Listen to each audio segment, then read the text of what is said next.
exists. It just speaks to that inner self. This is a very fine carving of a traditional drum dancer. Drum dancing, it looks like he would probably hit the middle of the drum, but actually they run that stick to the left around the rim of the drum to give a very eerie sound. And this is used for dancing that they would do, either both indoors and outdoors, and it is still done till this day. This is a very delicate stone. It flakes very easily, but the features on this are very finely carved, the face and so on. There's, just like you said, Elisa, energy, passion, emotion.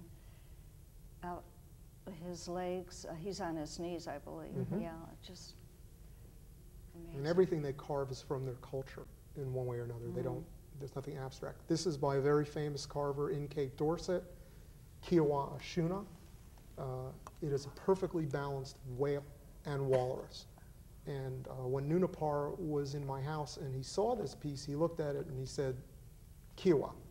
He knew immediately, and the point in that is that when you really begin to understand the art, you will know which carvers you're looking at pretty much. You get a feel for what they're doing.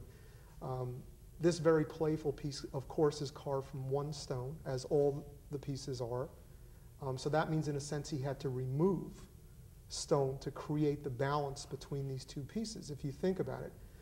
Nuna said to me once that when he looks at a piece of stone, he images what's going to come out of the stone, and then he removes the pieces that don't belong there. And it was a fascinating way of looking at it. Like, he sees the dancing bear and then just removes the other pieces to get it to show. This is a modern piece by a contemporary artist living in Toronto, originally from Powhatan.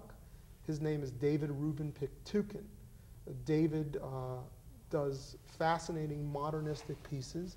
This is called Sedna with the Pearl of Wisdom. And he wrote a piece on this, which Elisa can quickly read. And it's called The Birdman. I'm sorry, this is not the Birdman. The Sedna is a creature that lives in the sea, protects the people at times, and is obviously a spirit piece. The closest I come to it in our culture is the mermaid. Okay. Except for them, it's extremely religious. David's married to a Chinese woman, and therefore the Pearl of Wisdom, which is not part of their culture. It is part of the Chinese culture.